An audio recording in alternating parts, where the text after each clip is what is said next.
आपको देखने को मिलेगा।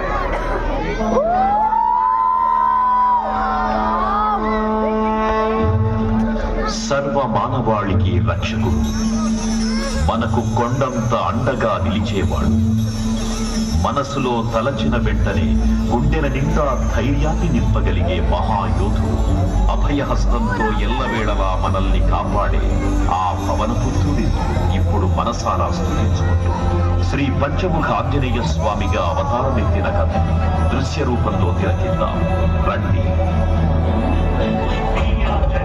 ప్రసన్నాంజనేయం ప్రధానిత్యకాయం ప్రదాయం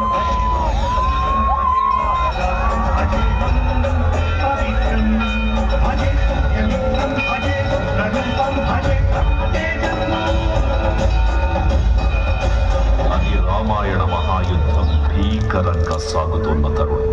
శ్రీరామచంద్రుని సారథ్యంలో వానర సైన్యంతో విజృంభిస్తూ లక్ష్మణస్వామి తనతో పోరాటం చేస్తున్న రావణుడి కుమారుడు ఇంద్రజిత్ తలని బాణంతో ఒక్క వేటుతో వేరు చేశాడు.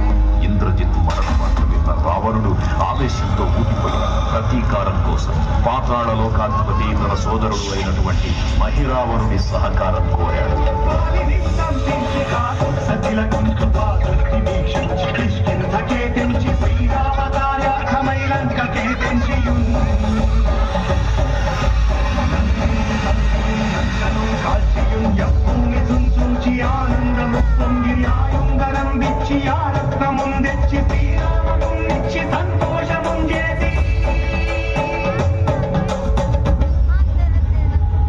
తన ప్రభువులను కాపాడుకోవడానికి వాయువేగంతో పాతాళలోకానికి చేరుకున్న ఆంజనేయ స్వామికి సగం మొసలి సగం వానర రూపంలో ఉన్న వింత జీవి ముఖద్వారం వద్ద కాపలా కాస్తూ కనిపిస్తుంది.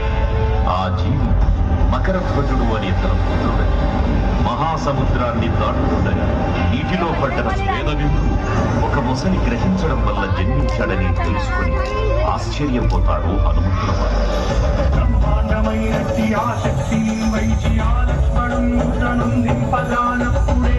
సంజీవిని తెచ్చి సౌమిత్రికి